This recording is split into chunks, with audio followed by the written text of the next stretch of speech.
Christmas is all about fulfilling your wifely duties at my family's home. No matter how many times I've asked Percy to go back to my parents' place, he's never agreed. To make things worse, he even confiscated my wallet and forcibly took me to his parents' house. Despite all this, I had to get back to my mom and dad's place. Finally, locating the wallet Percy had hidden, I tried to leave his parents' house. But I was caught by his mother, Kyla, and scolded. "I really need to see my dad. He's critically ill."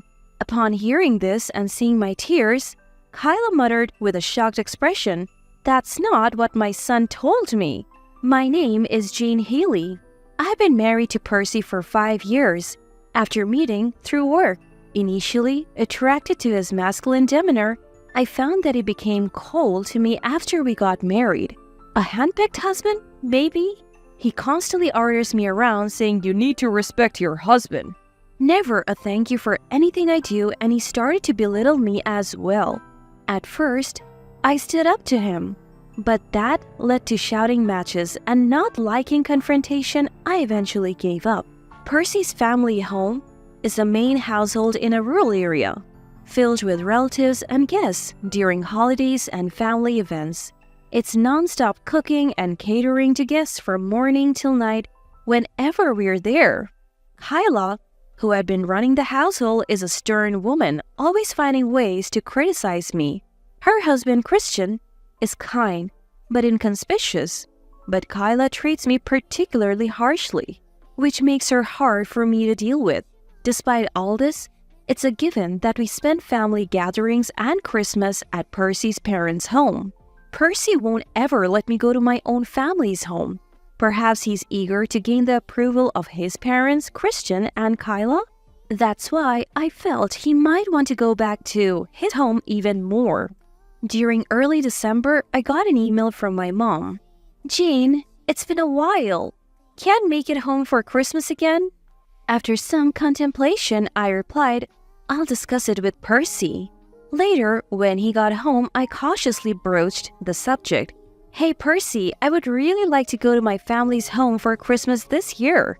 As I was tidying up the living room, my husband Percy, who was sitting on the couch watching TV, turned his face towards me with a sour expression. What are you talking about? We're obviously going to my parents' house for Christmas. "But Percy, ever since we got married, we have spent every Christmas with your family. I haven't seen my parents since our wedding." Who cares? You're my wife, so you should work at my parents' house for Christmas, got it? Annoyed, Percy returned his attention to the TV. Feeling defeated, I sent an email to my mom saying we couldn't make it home for Christmas because we were visiting Percy's parents. My heart sank at her reply. "That's unfortunate, but it can't be helped. I grew up in Burlington and my parents raised me, their only child, with great care. To visit them now would require a 9-hour round trip, which makes a day visit impossible. Ever since we got married, all our holidays, especially Christmas, are spent at Percy's parents' house. I also work, so long vacations are hard to come by, and I haven't been able to visit my parents at all. Marriage is like that." My mom consoled me, but recently, she mentioned that my dad hasn't been well and wanted to see me, which has me concerned.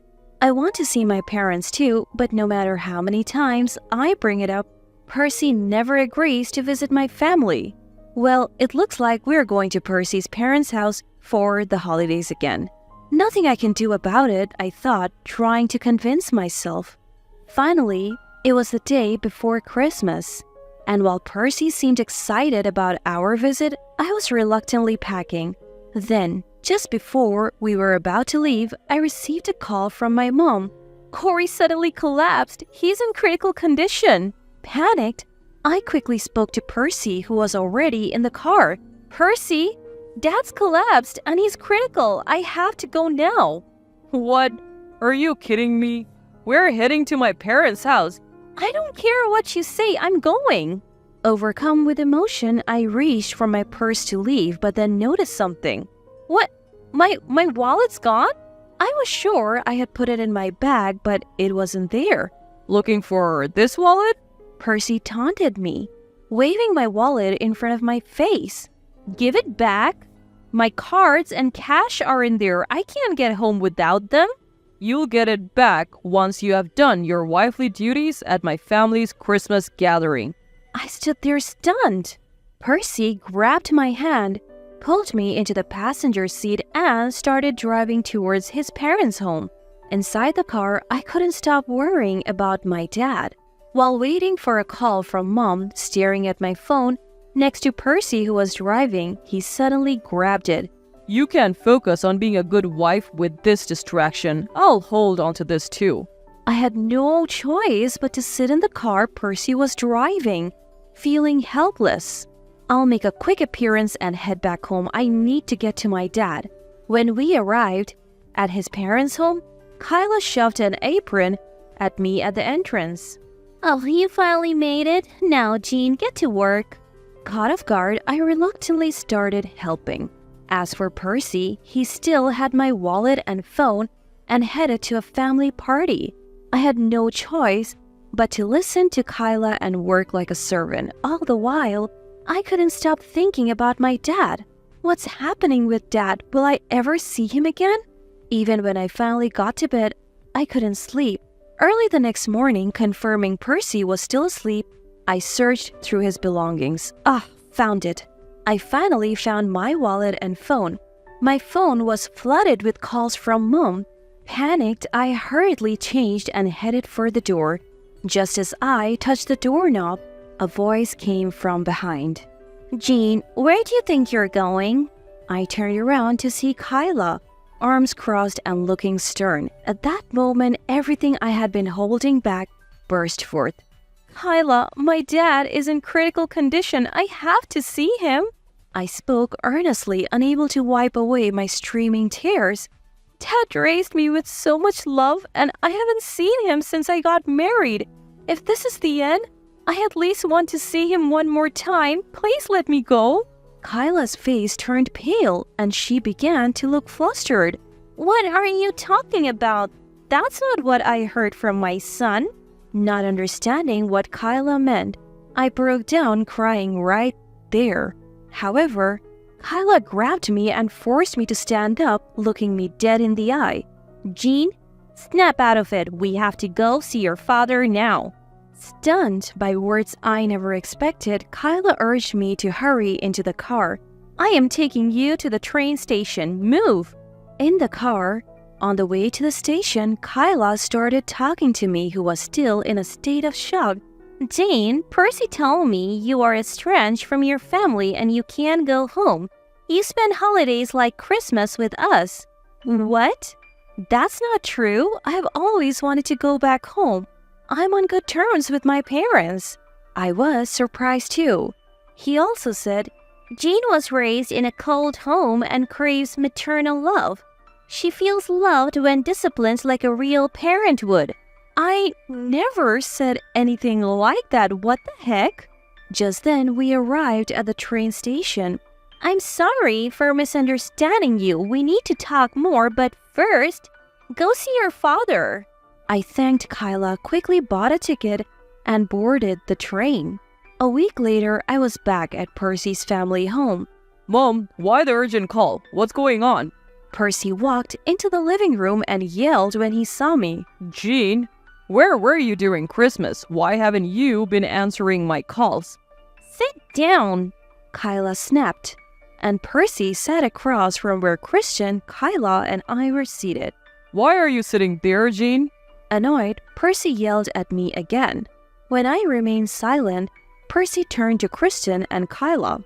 Fine, you want to scold her, right? She neglected her Christmas duties as a wife. Christian cut him off. How's your father, Jean? Thank you. He miraculously recovered and we had a happy reunion. He's still in the hospital but should be home soon.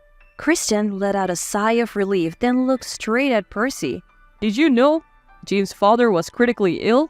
Percy avoided Christian's gaze. Yeah, I knew. So what? Shouldn't a wife be committed to her husband's family during Christmas? Enough is enough. Kyla confronted a stunned Percy. You took away Jean's phone and wallet and forced her to stay here, didn't you? Well, that's And you lied to us, saying Jean enjoys being disciplined and has a bad relationship with her parents. Explain yourself. So that's because... Pressing a flustered Percy, Kyla demanded, "Spit it out." Then Percy said something nobody saw coming. Look, my senior at work said that wives who are close to their families are nothing but trouble. The key is to get your wife to obey you and your family right from the start. I looked at Percy in disbelief, and both Kristen and Kyla sighed deeply. Are you kidding me? When did we ever wish for something like that? Huh? Listen, before Jean is our daughter-in-law, she's a person raised with love by her own parents. Do you even get that? Kyla scolded Percy with watery eyes, and I felt warm inside. Still, Percy didn't seem to get it. What are you talking about, Mom? I had my struggles too when I got married and moved to a rural area, and I thought I could spare my son's wife from that. But, Mom, you obeyed, right? That's what wives do. True. I had a hard time with my sister-in-law Margaret, but Kristen stood up for me and even helped, so I respected him in return. Kyla turned to me as if realizing further words were futile for Percy. I am really sorry, Jean. Please forgive us for our foolish son. Shaking, both Kyla and Kristen lowered their eyes. Kristen, Kyla, thank you for understanding, but I can't take it anymore. I'm divorcing Percy. As I pulled out the filled divorce papers from my bag, Percy's face turned red in disbelief. What? Jean, what are you saying? Divorce is not a joke. My feelings won't change no matter what you say. How dare you speak like that being my wife? I glared at Percy. You have always looked down on me, never showing any respect. How can I stay married to someone like that? Percy fell silent, stunned by my strong tone. Hey, are you really going to submit those papers? You're serious about the divorce? I'm sorry to Kristen and Kyla, but choosing you was a mistake. Don't decide this on your own. Dad, Mom, are you okay with this? If it's for Jean's happiness, then it can be helped. Realizing there was no turning back from my cold demeanor and the looks on Kristen and Kyla's face, Percy hurriedly apologized. Oh, please, reconsider. It's too late now. I never want to see you again. I love you, Jean. Please. Ignoring Percy's desperate apologies, I left Kristen and Kyla's home. After that, Percy and I finalized our divorce without a hitch. With the help of Kristen and Kyla, I managed to secure almost all of our joint savings, for which I am grateful. I still keep in touch with Kyla, and she's told me that despite multiple interventions, Percy hasn't changed.